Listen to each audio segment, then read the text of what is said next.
શ્રીમદ ભાગવતજીને નિત્ય પ્રણામ કરવાના. જેટલી આમાન્ય શ્રી ઠાકોરજીને જાળવીએ એટલી જ આમાન્યને એટલું જ ગૌરવ શ્રીમદ ભાગવતને જાળવવું. તો શ્રીનાથજી બાવાની સાથે શ્રીમદ ભાગવતનો કોઈ સંબંધ ખરો કે નહીં? તો શ્રી મહાપ્રભુજીએ એનું સ્પષ્ટીકરણ કર્યું છે. અનેક વૈષ્ણવોને ત્યાં શ્રીનાથજી બાવાનું મંગળાનું સ્વરૂપ યા તો શૃંગારનું સ્વરૂપ વિરાજમાન હોય છે. હવે એ સ્વરૂપનું અનુસંધાન આપની દ્રષ્ટિ તરફ રાખો.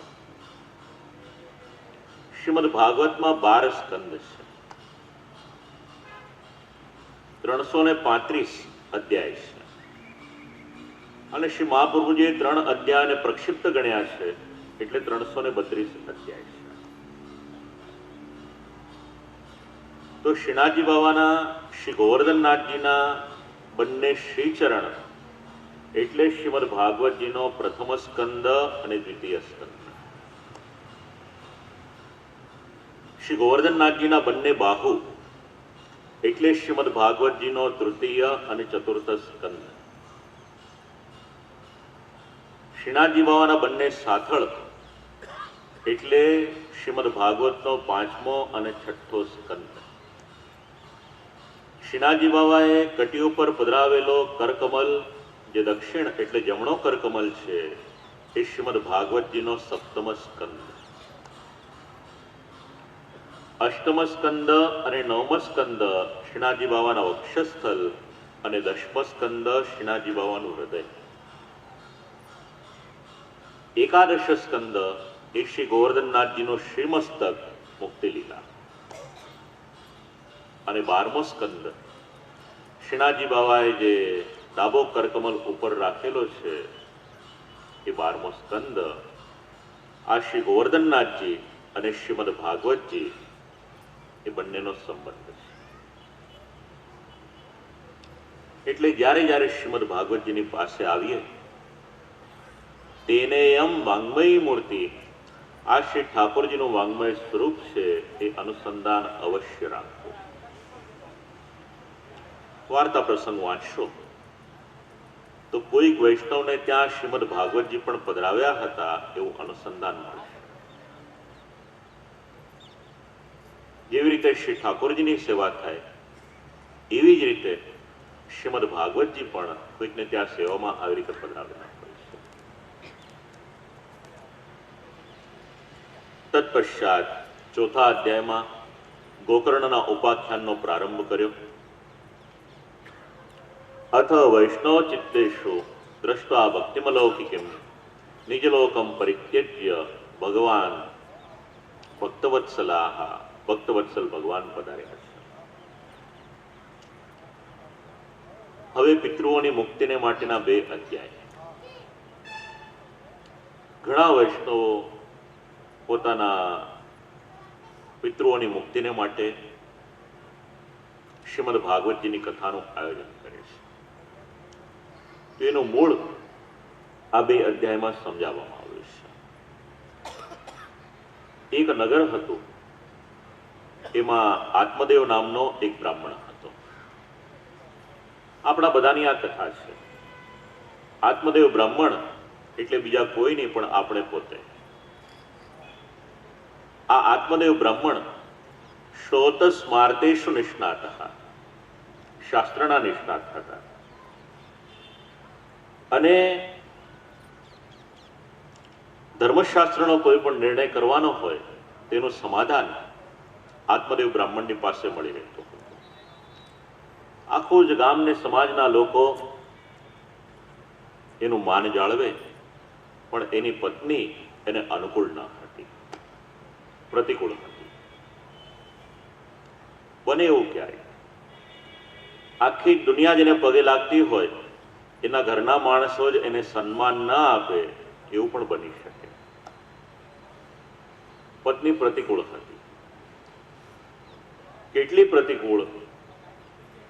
તો સવારનો સમય હોય, બ્રાહ્મણ વિચારે કે પૂર્વ દિશા તરફ જવું તો સૂર્યનારાયણના દર્શન પણ થાય અને શરીરને સૂર્યપ્રકાશનો લાભ પણ મળે, અને જો ભૂલી ચૂકે એની પત્નીને કહે કે અત્યારે પૂર્વ દિશામાં જઉં છું, એટલે એની પત્ની એને ખીજાય કે એટલી પણ સમજણ નથી પડતી કે સવારમાં જશો તો તડકો લાગશે, પૂર્વમાં ન જતા પશ્ચિમમાં જજો. ગુજરાતી ભાષામાં કહેવત છે, સીધી આંગળીથી ઘી ન નીકળે તો આંગળી વાંકી કરવી પડે. આત્મદેવ બ્રાહ્મણ વિદ્વાન તો હતા જ, બુદ્ધિશાળી હતા. વિચાર કર્યો કે મારે જે કરવું હોય એનાથી ઊંધું મારી પત્નીને કહેવું એટલે મારું કામ સીધે સીધું થઈ જશે. ભગવાને બધું આપ્યું પણ સંતતિનું સુખ ન હતું, બાળક ન હતા. જેટલી સંપત્તિ હતી સંતતિ મેળવવાને માટે અડધો અડધ ભાગ એનો વિનિયોગ કરી લીધો. બે શબ્દ છે, એક સંપત્તિ અને બીજું સંતતિ. સંપત્તિ કમાવાની, પણ સાથે સાથે એ બાબતનું ધ્યાન રાખવાનું કે આપણે આપણી સંતતિને સારા સંસ્કારો આપી શકીએ. સંપત્તિ કમાવામાં અને કમાવામાં આપણે આપણી સંતતિને ખોઈ ન બેસીએ, એ બાબતનું ખાસ ધ્યાન રાખવાનું.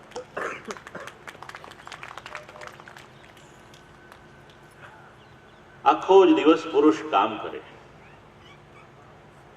પરિવારને સમય ના આપે, બાળકો પણ મૂંઝાય અને પત્ની પણ મૂંઝાય, એટલે ફરિયાદ કરે. એટલે પુરુષ જવાબ આપે કે આ બધી દોડધામ તો તમારા માટે જ કરું છું ને, કમાઈને મારે આપવાનું કોને? પણ આ દલીલ ચાલે નહીં. ગમે તેટલી વ્યસ્તતા હોય પણ પોતાના પરિવારને, પોતાની પત્નીને કે પોતાના બાળકોને અમુક સમય તો આપવો જ પડે. જો બાલ્યાવસ્થામાં આપણે આપણા બાળકોને સમય નહીં આપીએ તો આપણી વૃદ્ધાવસ્થામાં આપણા બાળકો પણ આપણને સમય નહીં આપે. જો આપણે આપણા મા બાપની સેવા પોતે નહીં કરીએ અને સેવા કરવા માટે નર્સ રાખી દઈશું તો આપણો દીકરો પણ શીખશે કે બાપા વૃદ્ધ થાય એટલે સેવા આપણે નહીં કરવાની, એને માટેની વ્યવસ્થા કરી દેવાની. આપણે ઈચ્છતા નથી કે શ્રી ઠાકોરજી કોઈ દિવસ આપણને તકલીફ આપે, પણ આપણા બાળકો આપણા જીવનમાંથી ઘણું બધું શીખે છે. એને સમય આપો, એને સંસ્કાર આપો, કારણ કે સંસ્કાર એ પૈસાથી ખરીદી નહીં શકાય. ગમે એટલા પૈસા બજારમાં લઈને નીકળશો અને કહેશો કે અમારે સંસ્કાર જોઈએ છે, તો દુનિયાની કોઈ દુકાનમાં સંસ્કાર વેચાતા નથી મળતા.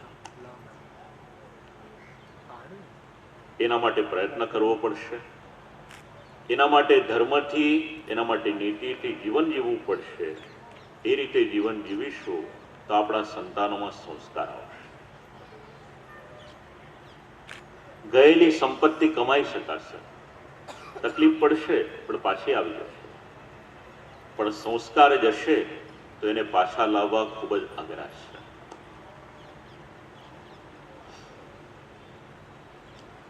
આત્મદેવ બ્રાહ્મણ જીવનથી કંટાળ્યા, આપઘાત કરવાને માટે ઘરેથી નીકળ્યા. એક નગરના બહાર નીકળી એક જલાશય હતું. જલાશયની અંદર આપઘાત કરવાને માટે પ્રવેશ કર્યો. ત્યાં તો એક સંન્યાસી હતા. એ સંન્યાસીએ એમને જોયા એટલે ઉભા રહ્યા કે રે બ્રાહ્મણ, ક્યાં જાઓ છો? કોણ છો તમે? એટલે પરિચય આપ્યો. કહ્યું બાળક છે નહીં એટલે આપઘાત કરવા આવ્યો છે.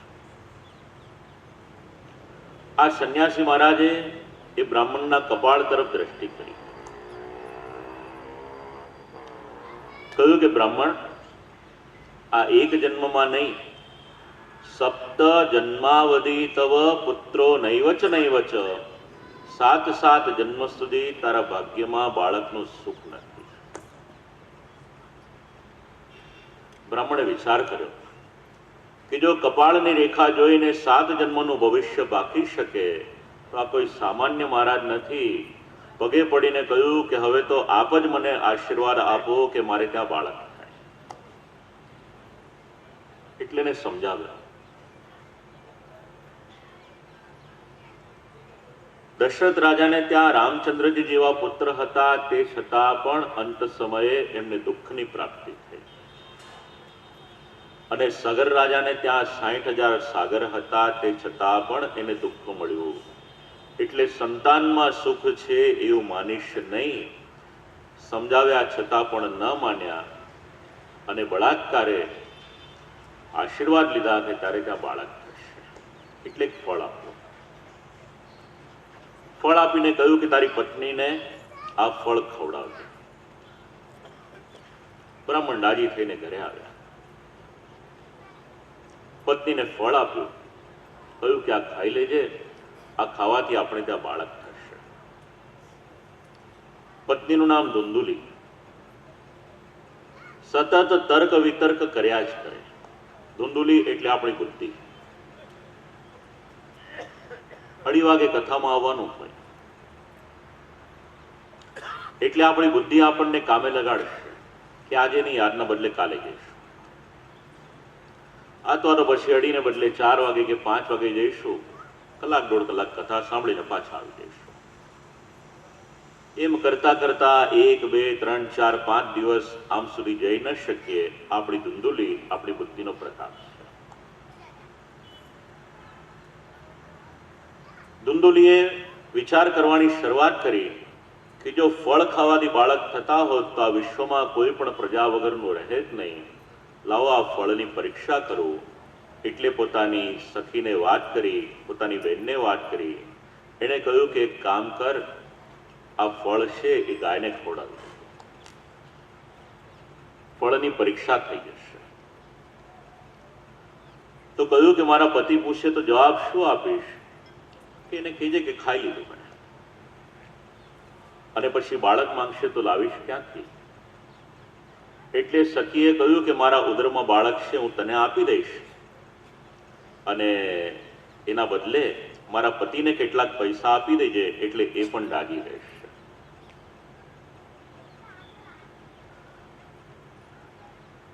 ભાગવતની સાથે ઘણું બધું વિજ્ઞાન છે.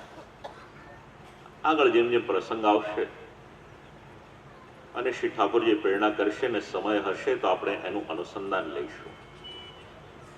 ઘણું બધું વિજ્ઞાન શ્રીમદ ભાગવતમાં છે. આજે આપણે કોઈને પણ કંઈ પણ કહીએ એટલે ખાસ કરીને કોઈ યુવાન હોય કે નાની ઉંમરના હોય એવું કહે કે આને વિજ્ઞાન સિદ્ધ કરે છે કે નથી કરતું. Science and religion. ધર્મશાસ્ત્રને વિજ્ઞાન સિદ્ધ કરે એટલી સિદ્ધિઓ હજી વિજ્ઞાને મેળવી નથી. પણ વિજ્ઞાનને ધર્મશાસ્ત્ર અવશ્ય સિદ્ધ કરી શકે એ સામર્થ્ય આપણા ધર્મશાસ્ત્રમાં છે. શબ્દ ઉપર નીચે કરવાના છે આપણે. વિજ્ઞાન પહેલું નથી, પણ ધર્મશાસ્ત્ર પહેલું છે. ઘણા પ્રસંગો છે શ્રીમદ ભાગવતમાં. કહ્યું કે મારે બાળક જોઈશે તો કે મારું બાળક આપી દઈશ, ચિંતા કરીશ નહીં. બ્રાહ્મણે પૂછ્યું કે ફળ ખાઈ લીધું? એટલે કહ્યું ઉત્તમ. સમય ગયો. જે ગાયને ફળ ખવડાવ્યું હતું એને ત્યાં એક વાછરડા રૂપે એક પુરુષનો જન્મ થયો. આખો જ દેહ એ પુરુષનો, પણ કાન હતા એ કાન ગાયની જેવા, એટલે એનું નામ પડ્યું ગોકર્ણ. ગો શબ્દના ઘણા બધા અર્થ છે. ગોનો એક શબ્દનો અર્થ ઇન્દ્રિયો પણ છે. ઇન્દ્રિયો દ્વારા આપણે જે જ્ઞાન મેળવીએ અને આપણા કર્ણમાં રાખીએ એનું નામ પણ ગોકર્ણ થાય. અને બીજી બાજુ એમની સખી, એમને ત્યાં જે બાળક થયું એ લાવીને આપ્યું. એનું નામકરણ કર્યું ધુંધુકારી. ધુંધુલીનો દીકરો એટલે ધુંધુકારી. બંને બાળકો મોટા થવા લાગ્યા. ધુંધુકારી અનિષ્ટ તત્વોની સાથે રહેવા લાગ્યો. લોકોના ઘરે જઈ અને ચોરીઓ કરવા લાગ્યો. નાના નાના બાળકો રમતા હોય એને લઈને કૂવામાં નાખી દે. અસ્ત્ર શસ્ત્ર ધારણ કરી અને મોટો થવા લાગ્યો. આપણે ત્યાં મૂળ એક પ્રથા હતી. બાળક જ્યારે માના ગર્ભમાં હોય ત્યારે પુરાણોનું કે ધાર્મિક ગ્રંથોનું વાંચન થતું હતું. તો કારણ શું? ભાગવતનું મહાત્મ્યનું પ્રમાણ આપે આપણને. બાળક જ્યારે માના ગર્ભમાં હોય છે ત્યારે માં જે કંઈ પણ કાર્ય કરે કે જેવો આહાર લે એની અસર એ બાળકની ઉપર થાય છે. જ્યારે ધાર્મિક ગ્રંથો વાંચવામાં આવતા હતા ત્યારની